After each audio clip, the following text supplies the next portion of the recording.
AIMIM कार्यालय का उद्घाटन हुआ और साथ ही साथ आपने पार्टी ज्वाइन का इसमें सम्मान समारोह का भी प्रोग्राम हुआ। क्या कहना चाहेंगे आप? प्रखंड एमआईएम टीम की तरफ से जो हम दोबारा पार्टी के साथ खड़े हुए हैं, तो इसी को लेके एक सम्मान समारोह का आज आयोजन था। सबसे पहले तो हम तमाम लोगों का शुक्रिया अदा करते हैं जिन लोगों ने आज का ये कार्यक्रम मेरे लिए रखा है। और साथ ही 22 में एक एमआईएम का प्रखंड कार्यालय की ज़रूरत भी थी, जो आज से इस जो जहाँ पे हम खड़े हैं ये एमआईएम का प्रखंड कार्यालय है। यहीं से अब एमआईएम का काम प्रखंड लेवल पर यहाँ से काम होगा। जो चुनाव करीब है इसलिए प्रखंड कार्यालय का उद्घाटन किया गया, इससे पहले क्यों नहीं? देखिए, जब जब ज़रूरत पड़ी है पार्टी तो कार्यालय पार्टी का रहा ही है, लेकिन चूँकि एक जगह मुस्तकिल तौर पे ज़रूरत समझ में आई तो सब लोगों ने मिलकर इसको तय किया है। और एमआईएम तो आप जानिए रहे हैं कि 2015 से 22 में अगर विपक्ष का रोल कोई अदा कर रहा है तो वो एमआईएम कर रहा है। और विधानसभा में जहाँ पे असदुद्दीन ओवैसी साहब का सभा हुआ वहाँ पे आप भी मौजूद थे। उस सभा में कैंडिडेट का ऐलान हुआ, लेकिन 22 विधानसभा में जो कैंडिडेट का ऐलान हुआ चाहे क्यों नहीं? देखिए, ओवैसी साहब जिस विधानसभा से कैंडिडेट का ऐलान करना होता है पहले वहाँ पे उनका प्रोग्राम होता है और वहाँ के कार्यकर्ता के साथ उनकी बात होती है, फिर वहाँ पे अनाउंस होता है। यहाँ भी इंशाअल्लाह ताला जब भी प्रोग्राम होगा कैंडिडेट का अनाउंस होगा। हम पार्टी नहीं हुआ ये हाँ नहीं, अभी 3 ही जगह हुआ है। आप जान रहे हैं कि सिर्फ 3 जगह कैंडिडेट का ऐलान हुआ है। एक बहादुरगंज में है तौसीफ साहब का, और दूसरा हमारे अख्तुल-ईमान भाई की है जोकी में, और तीसरा अभी जो ढाका में प्रोग्राम हुआ था वहाँ पे रंजीत राणा सिंह का ऐलान हुआ है। यहाँ भी होगा, यहाँ भी हम लोग ओवैसी साहब का प्रोग्राम कराएंगे और उस प्रोग्राम में कैंडिडेट का ऐलान भी होगा। सब इत्मीनान रखिए, समय आएगा सब कुछ होगा। इस वक्त पार्टी को मजबूत करने की ज़रूरत है और हम लोग मजबूती के लिए जो कार्यालय का होना ज़रूरी था वो हम लोगों ने आज स्टार्ट किया है। पार्टी में चूँकि हम एक गैप के बाद आए हैं तो तमाम लोगों ने आज जो स्वागत का समारोह रखा है तो उसमें भी हम तमाम लोगों का शुक्रिया अदा करते हैं। और हम लोग आपस में कोऑर्डिनेशन बना रहे हैं ताकि सब मिल के 22 विधानसभा में जो माहौल हम लोगों ने 2020 में पार्टी के लिए बनाया था उससे भी आगे, उससे भी दोगुना हमको बनाना है। हम लोगों को मेहनत करने की ज़रूरत है। तमाम कार्यकर्ता की तरफ से बात आई है कि प्रखंड से केवल काम नहीं चलेगा, हम लोग पंचायत और वार्ड और बूथ लेवल का काम करेंगे। तो वो सारी बातें भी हम लोग अब अगली मीटिंग में तय करेंगे। इस बीच हम लोग आपस में बातचीत करके तय करेंगे। इंशाअल्लाह ताला बहुत कम समय में आपको एक मजबूत संगठन यहाँ पे दिखेगा। हमने यहाँ की जिम्मेदारी अपने हाथों में लिया है। हमारे यहाँ जो वरिष्ठ, आपको सबसे पुराने जो हमारे आदिल भाई एमआईएम के साथ जुड़े हैं, जिन दिनों में हम नहीं भी थे तो वो पार्टी के साथ खड़े थे, हम लोग उसके अगुवाई में यहाँ पर पार्टी को फिर से मजबूत करेंगे। जो प्रखंड अध्यक्ष हैं आपका गालिब साहब है ना, वो भी एकदम जोरदार तरीके से पार्टी के साथ खड़े हैं है ना, उनके नेतृत्व में भी हम लोग काम करेंगे। तमाम जितने यहाँ पे अभी बात आई पंचायत अध्यक्ष का, तो सब लोग इत्मीनान रखिए, हम लोग एक एक लोगों के साथ मिलकर काम करेंगे। एमआईएम तो दीवानों की टीम है, यहाँ कोई ना कम है ना बेस है, ना कोई छोटा है ना कोई बड़ा है। यहाँ जो कैंडिडेट है वो भी कार्य करता है और जो कार्य करता है वो भी कैंडिडेट है। और इसी कोऑर्डिनेशन के साथ हम लोगों ने 2015 में शुरू किया था, जो आज एमआईएम आपको यहाँ इतना मजबूत देखने को मिला था। ये 20 के दिनों में कुछ लोग आए जो मलाई खा के साइड हो गए और कार्यकर्ता को छोड़ दिया, कार्यकर्ता को सम्मान नहीं दिया, उनके साथ चला नहीं तो हम लोग तो अब जानिए रहे हैं कि हम लोग सीमांचल की आवाज़ एमआईएम को बनाने का सपना देख के ही हम लोग एमआईएम से जुड़े थे। और आज मीटिंग भी था, इस मीटिंग में क्या कुछ पारित हुआ?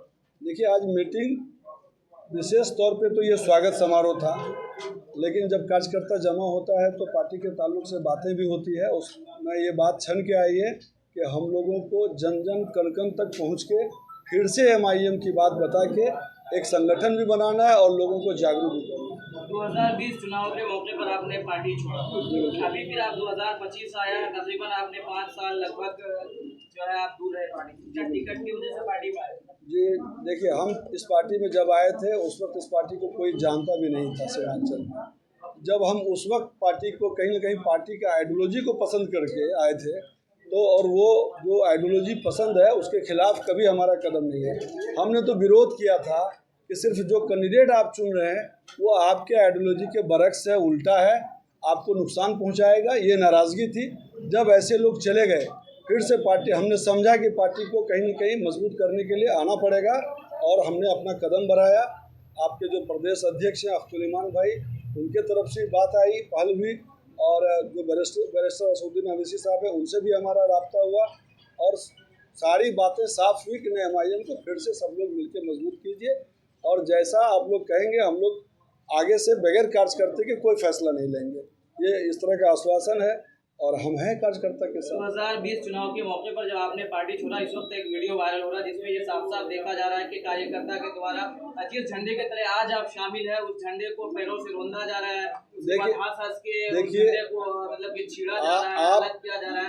अभी क्या आप फिर से उस वीडियो को दोबारा रिमाइंड करके दिखा दीजिए। अगर झंडा जलाते वक्त हमारा कोई हंसने का अगर वीडियो है, आपके कार्यकर्ता द्वारा बाद में देखिए हजारों लोग रहते हैं जिनको आक्रोश होता है, वो अपने अपने ढंग से आक्रोश जताता है।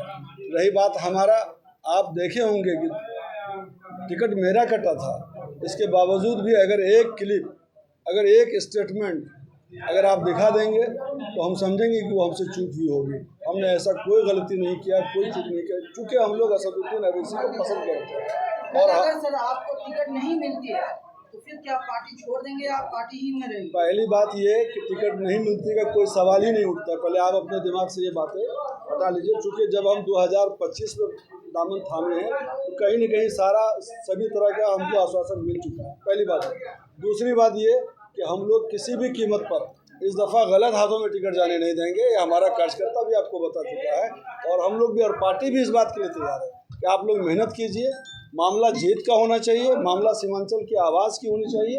आप लोग पार्टी मजबूत कीजिए, पार्टी आप लोगों के साथ खड़ा है, तो इसमें कहीं और नहीं का कोई सवाल नहीं। इस बार सर आप चुनावी मैदान में पार्टी के हवा की वजह से कार्य करेंगे या फिर देखिए, पहली बार जिस वक्त इस पार्टी को हमने यहाँ पे लाया 22 में, तो हमने ये बताया था कि 22 परिवर्तन चाहते हैं। आप दो ही लोगों को लगातार राजनीति करने का मौका दे रहे हैं, प्रतिनिधित्व करने का मौका दे रहे हैं, लेकिन ये एक बड़ा वक्त आपका लेने के बाद भी आपके विधानसभा के अंदर कोई ऐसा काम नहीं किया है जिससे आपके विधानसभा का कुछ भला होता। आज भी आपके यहाँ नदी कटान का जो समस्या है आपके लिए क्रोनिक बना हुआ है, दर्जनों पंचायत इसके आगोश में है। आज भी आपके यहाँ जो अस्पताल है वो चरमराया हुआ है, लोग प्राइवेट में इलाज कराने पर मजबूर हैं। एक तरफ अस्पताल है, दूसरी तरफ गोरख धंधा चल रहा है इलाज के नाम पे। आज भी आपका जो प्रखंड है, जो आपका थाना है, अंचल है, रो रहा है, भ्रष्टाचार चरम सीमा पर है। प्रतिनिधि लोग कम से कम उसको जाके एक शब्द कहना भी पसंद नहीं करते। तो कहीं न कहीं 22 विधानसभा 2015 से ही परिवर्तन की आस में है और उस परिवर्तन की बात लेके हम लोग मैदान में आए थे और उसी परिवर्तन की उम्मीद में यहाँ पे एक दीवानों का टोली बना था। जो 2020 में पार्टी परिवर्तन तो हुआ लेकिन कैंडिडेट में चूक हो गई पार्टी से। आपको लगता है कि जो एक बार गलती करेगा बार बार गलती करेगा? उन बातों को, उन सवालों को पीछे छोड़िए। असदुद्दीन अवैसी आज पूरे देश का आइडियल बन चुका है, गैर मुस्लिम भाई भी उसको पसंद करने लगे हैं। हम सब लोगों को असदुद्दीन अवैसी जैसा लीडर की ज़रूरत है, हम उनके हाथों को मजबूत करने निकले हैं। और कोई डर नहीं, अगर डर होता तो हम आते ही नहीं। हमें कोई डर नहीं है, हम काम करने आए हैं और हम सब मिल के काम करेंगे। बाकी जिनको डर है वो डरे, हमको कोई डर नहीं। देखिए, दो चीज़ हम कहना चाहेंगे। आप देख रहे हैं कि इस वक्त जो मुल्क के हालात हैं और जिस तरह से पार्लियामेंट में आपको वकीलों की ज़रूरत है कि आपकी बातों का वकालत करे, तो एक ही शख्स है जो डंके के चोट पे आपकी वकालत कर रहा है।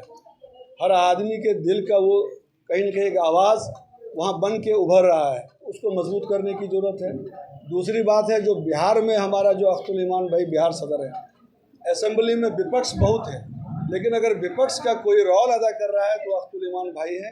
तो ऐसे लोगों को मजबूत करने के लिए हम 22 ही नहीं, सीमांचल के जनता से कहना चाहेंगे कि सब कोई आइए, MIM के साथ खड़ा होइए, असदुद्दीन अवैसी को मजबूत कीजिए, अख्तुल ईमान को मजबूत कीजिए और अपनी आवाज़ को मजबूत कीजिए।